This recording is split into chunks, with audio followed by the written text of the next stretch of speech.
The Big Family Chores at Work Challenge. In case you haven't met and you're just jumping in right now, joining us in the future, my name is Tara, Christian wife, homeschool mom of 10 children with one more on the way. And I learned the hard way, because I was not prepared for motherhood, how to do all the logistics of a big family.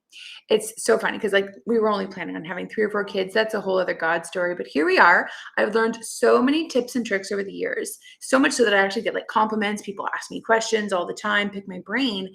And so by popular demand, I asked a group that I run, Joyful Confident Moms of Many, what would bless them the most? What would really help them right where they're at? The number one thing that definitely stood out was big family chore systems. So doing a 5-day challenge this week. This is day 2. And today we're going to talk about a chore list, the ins and the outs. But real quick before I jump into it, I just want you to know, if you're catching this maybe on my personal profile or somewhere else, this is only really half of the challenge, this video that I'm putting out now. So if you want to really participate and get the most out of this, this is something you're like, oh, this is exactly where I'm at. Whether you have 2 kids, 3 kids, 10 kids, whatever, you just want to get more stability and consistency and peace and cleanliness in your home concerning the whole chores, how to approach it from the young age to right where you are, then I highly recommend you join the Joyful Confident Moms group. I've got a link in the description, because that's where not only am I going to share this video be,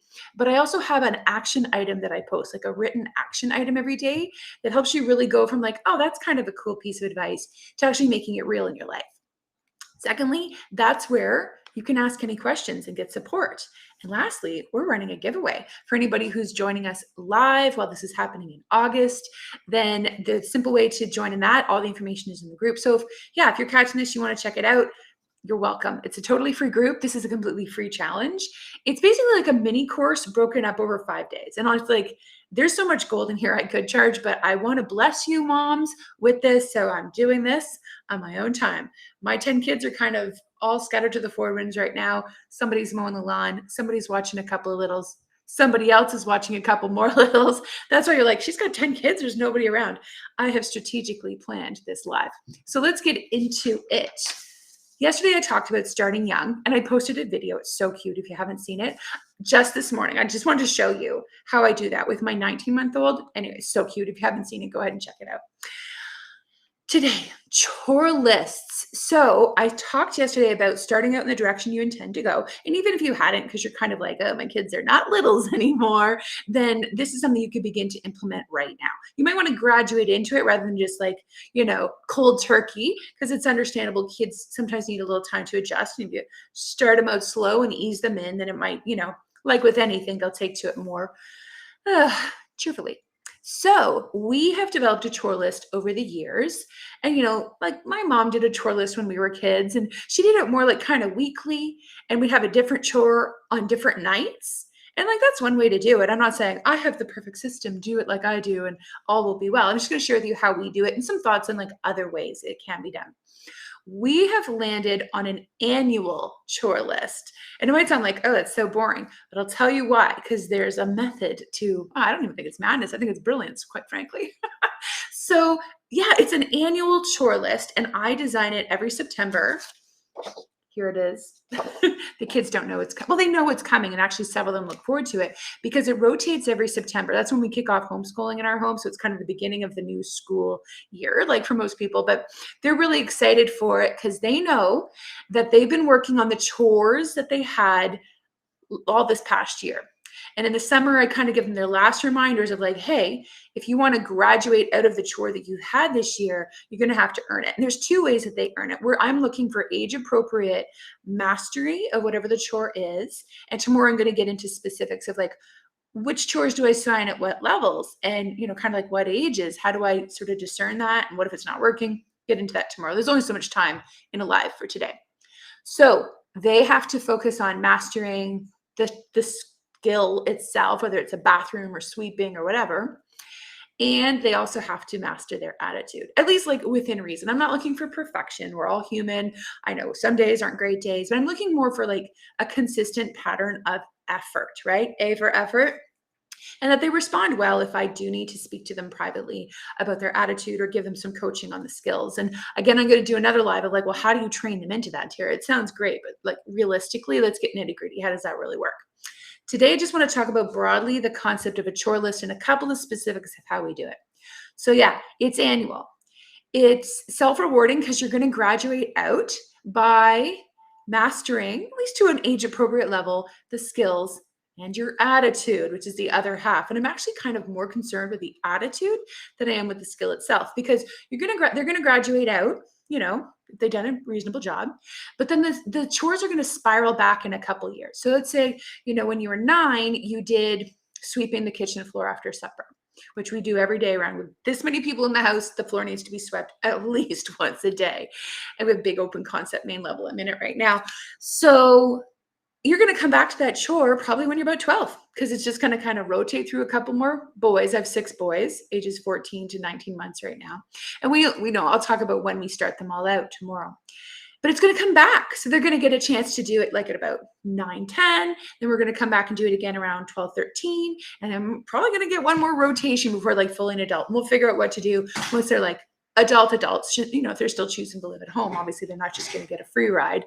Our philosophy is we're a family. We all live in this home together. We all share this space. And so that we contribute freely, giving. So that's another pillar of why we do it as a chore list. And I don't just haphazardly assign things based on, the moment, because there's always things that need to be done. So much more simple to have a system.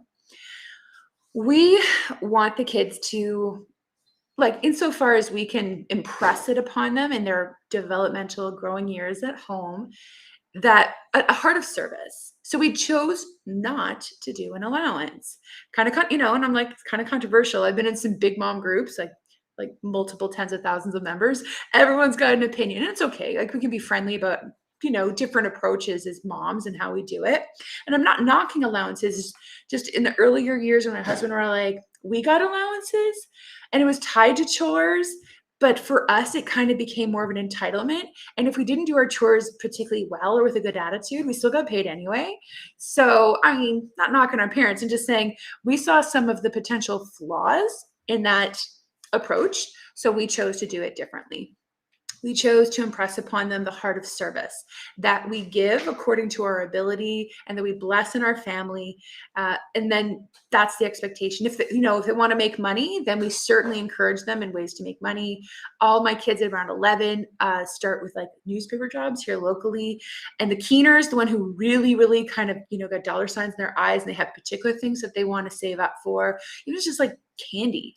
And then we encourage them in like little bake sales and lemonade sales, and then they move on. And now I've got kids who are, have like full-blown jobs, kind of things, and some that are even starting businesses, which is so cool.